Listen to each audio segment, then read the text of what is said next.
Olá, meu nome é Daniel dos Apóstolos, lembrando que o meu apóstolo é apenas o meu sobrenome. Se alguém hoje em dia falar que é apóstolo de Deus, apóstolo da Bíblia, apóstolo de Cristo, esse tal é mentiroso. Não existe mais apóstolos nos dias de hoje. Todavia, eu falo aqui no meu canal do Evangelho da Graça por meio da fé. Qual fé é essa? Que não vem de nós, é dom de Deus. Eu hoje quero trazer em destaque especial o para que nós somos salvos, para que nós somos chamados. Uma vez que a gente está salvo e não tem como perder mais a salvação, porque permanecemos aqui nessa terra. Nós temos que entender que se nós somos salvos e permanecemos aqui nessa terra, é porque o Senhor requer alguma coisa mais de nós. Ou seja, que nós sejamos testemunhas vivas do seu Filho Jesus. E eu trouxe aqui uma passagenzinha em 1 Pedro 2, a partir do versículo 21, mas citando também uma passagem que está em 2 Coríntios 5, versículo, se não me engano, é 15, que fala que o amor de Cristo nos constrange. Então, quando a gente entende que Cristo morreu por nós, também nós morremos. Então, nós estamos mortos para esse mundo. Vivemos para Cristo e não para nós mais. Ou seja, a nossa vida aqui na Terra, para nós, acabou, porque nós já temos uma vida em Cristo, nos céus. E se estamos aqui nessa Terra, é para ser testemunhas, para ser um testemunho vivo da obra de Cristo. A partir do versículo 21, tá? 1 Pedro, capítulo 2, versículo 21. Porque para isso sois chamados, pois também Cristo padeceu por nós, deixando-nos o exemplo para que sigamos as suas pisadas. Então, toda a vida aqui, no primeiro versículo que a gente leu aqui, né, no 21, fala que Cristo morreu e deixou, ele foi um exemplo para nós andarmos nas mesmas pisadas dele. Mas para se salvar, não. Mas porque a nossa vida já está com ele. Nós não vivemos mais. Se nós vivemos, é para Cristo que vivemos. Um cristão, ele tem que entender que ele não vive mais para ele. Ele tem família, ele tem uma esposa, ele tem filhos, mas todavia, essa vida dele aqui, ele vai viver de acordo com a palavra de Deus, conforme a vontade de Deus, que assim como Jesus Cristo cumpriu tudo e fez tudo para o Pai, assim também deve viver um cristão, o qual não cometeu pecado, nem na sua boca se achou engano. Então, nós devemos viver sem cometer pecados. E não deve-se na nossa boca achar engano. Mas isso, sim, pode parecer complicado. Mas se você viver em comunhão com o Pai e com o Filho, sabe, automaticamente essas coisas vão sair da sua carne. A gente tem a nossa carne ainda velha, o antigo homem, ele habita em nós. Mas quando a gente começa a buscar as coisas do céu, as coisas do alto, automaticamente a gente vai mortificando a nossa carne. Não é que de uma hora para outra vamos virar o melhor homem do mundo. Não, a gente pode estar andando direitinho há vários anos e tudo mais. E num único segundo acontecer algo que nos tire da comunhão e a gente pode ver novamente o nosso homem tão mal, tão ruim quanto antes. Ou seja, o ser humano, enquanto ele não receber o corpo incorruptível no arrebatamento ou na ressurreição, né, se ele for morrer antes, ele não vai ser encontrado nunca um homem perfeito. A gente usa muita expressão que o cristão ele vai seguindo, vai amadurecendo. Sim, o cristão deve amadurecer na doutrina, ele deve amadurecer nos estudos da palavra, ele deve amadurecer na comunhão com o Senhor, mas em momento nenhum ele vai ser 100% maduro, a não ser quando ele receber um novo corpo, quando ele estiver com o Senhor. Aí ele vai ser maduro perfeitamente, porque ele vai ser um fruto junto com o Senhor. E enquanto tivermos preso a esse corpo de carne, essa carne ela tem as vontades dela, querendo ou não. Ela sente fome, sente frio, sede, assim como o Senhor Jesus também. Mas todo momento nós entendemos que devemos agradar essa carne em alguns aspectos. Nós temos que comer, então vamos dar comida a essa carne. Nós temos que beber, vamos dar bebida a essa carne. Mas observe, tem coisas que nós temos que saber dosar a quantidade.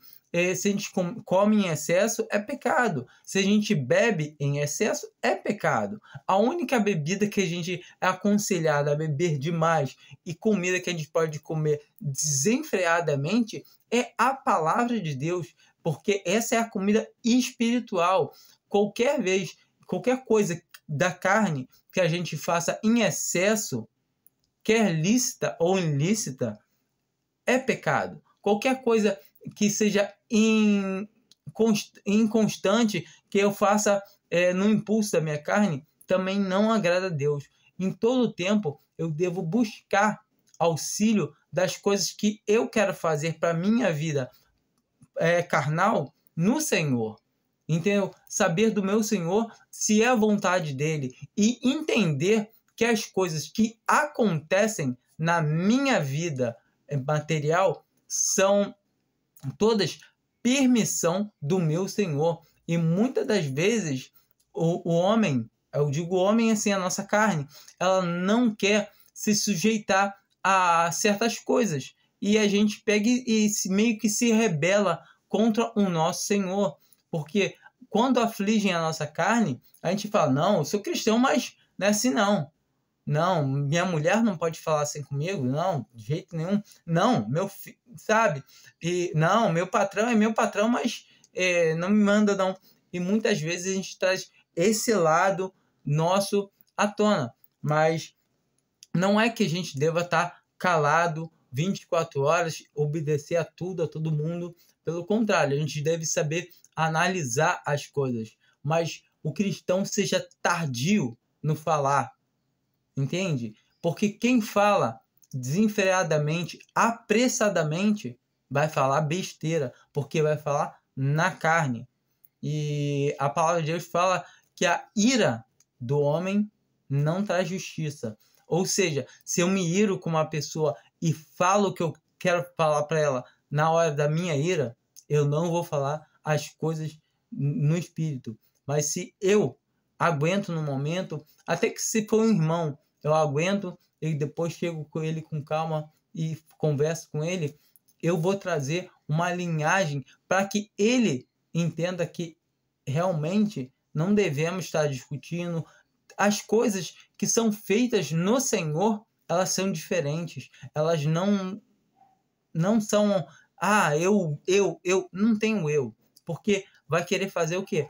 Para a honra e a glória de Deus.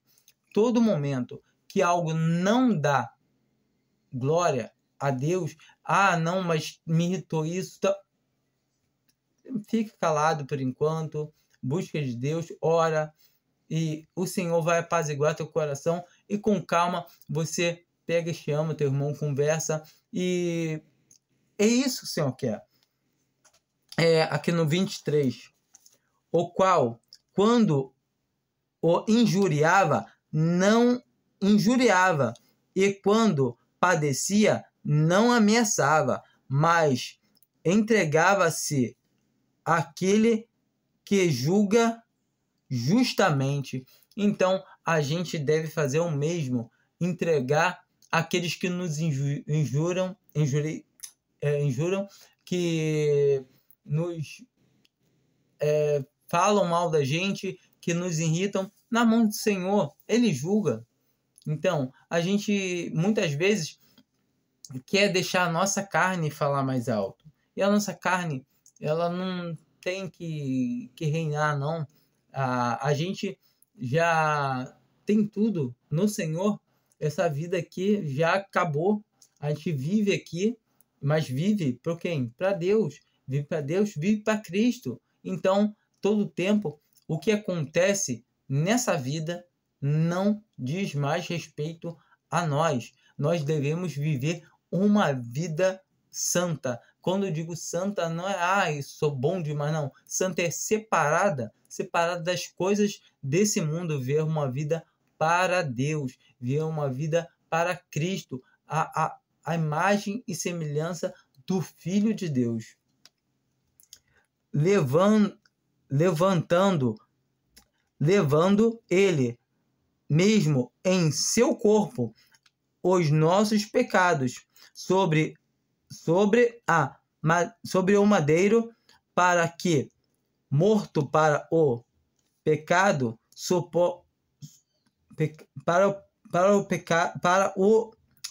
para os pecados pudéssemos viver para a justiça, e pelas suas feridas fôssemos sarados. Então, em todo o plano aqui, ele está falando que Cristo, ele sofreu calado, sem pecados, pelos nossos pecados. Ou seja, ele tinha todo o direito de falar, ele não tinha pecado nenhum, mas ele sofreu calado. Imagina, chegaram para o Filho de Deus e falaram assim: se tu realmente é o Filho de Deus, desce daí, salva-te a ti mesmo. Imagina se ele falasse: tá bom, eu desço. Nós estávamos perdidos de vez. Mas não, ele sofreu calado por nós. Então, a gente tem que entender realmente isso. O amor de Cristo Jesus nos constrange. Como assim? Eu, pecador, e ele morreu por mim, ele sofreu calado. Então, quando eu escuto, vamos supor, a minha esposa falar algo, e eu lembro que o meu Senhor sofreu calado, eu fico calado. E falo para ela que eu amo ela, eu vou tratar ela bem, e o amor de Cristo vai constranger ela. E assim deve ser a vida do cristão. E a mulher, da mesma maneira, deve submeter seu marido, independente se ele demonstra amor por ela ou não, porque o Senhor, está escrito na palavra que ele deve amar a sua mulher assim como Cristo amou a igreja e se entregou por ela. Mas se ele não demonstra amor, a mulher faça a sua parte. Cada um de nós devemos fazer a nossa parte para com Deus, não para agradar alguém, a não ser o próprio Senhor, porque Ele quer isso, que nós façamos isso. Deus nos escolheu para isso. No versículo 21 fala isso: para isso que somos chamados, para viver para Cristo, para viver para Deus, para viver a semelhança do Filho de Deus aqui nessa terra. Não mais vivemos para nós. Nós não temos vida própria aqui mais. Nossa vida é em Cristo Jesus. Nossa vida é eterna. E Cristo é a vida eterna para todo aquele que crê. Correto?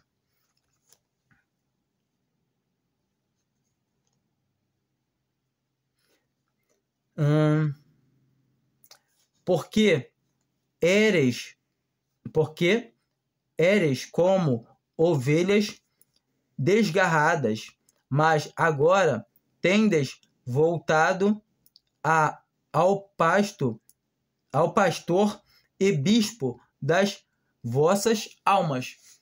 Então, Antes, a gente éramos como ovelhas desgarradas, porque nós estávamos perdidos. Não tínhamos para onde ir, não tínhamos salvação. E Cristo morreu por nós. Cristo, ele é Deus. Ele não precisava vir aqui a essa terra e não precisava morrer por mim e por você. Ele não precisava. Mas o amor dele foi tão grande que ele se voluntariou. O Pai entregou o seu filho e o seu filho se voluntariou para morrer por nós. E agora ele pede somente isso, que possamos viver para ele como o filho dele viveu aqui nessa terra, dando um testemunho. Ou seja, nós somos um espelho da imagem do Filho de Deus que está no céu. Nós refletimos a imagem de Cristo Jesus. E esse espelho, a gente tem que se atentar se ele está se ele está muito sujo, a gente tem que sempre procurar limpar esse espelho. E como se limpa esse espelho? Se não for pela água da palavra de Deus. Ou seja, todo o tempo o que o cristão precisa é oração e ler a palavra. Toda vez que o cristão ele ora e lê a palavra, ele concilia essas duas coisas, automaticamente a comunhão vem. Porque não tem cristão que leia a palavra e ore que não tenha comunhão com Deus Pai e com o Filho. E assim, automaticamente, ele vai obter cada vez mais e mais a santificação, ou seja, a separação das coisas que não convém neste mundo. E de pouco a pouco, ele vai amadurecendo. E lembrando que ele só vai ficar maduro completamente quando o Senhor voltar, quando o Senhor nos recobrar para ele. Tudo bem? Fiquem com Deus. Espero que vocês consigam entender que não vivemos mais para nós, porque o amor de Cristo nos constrange. Se Cristo morreu, segue então que nós também morremos. Agora, se vivemos, para Cristo vivemos. Amém.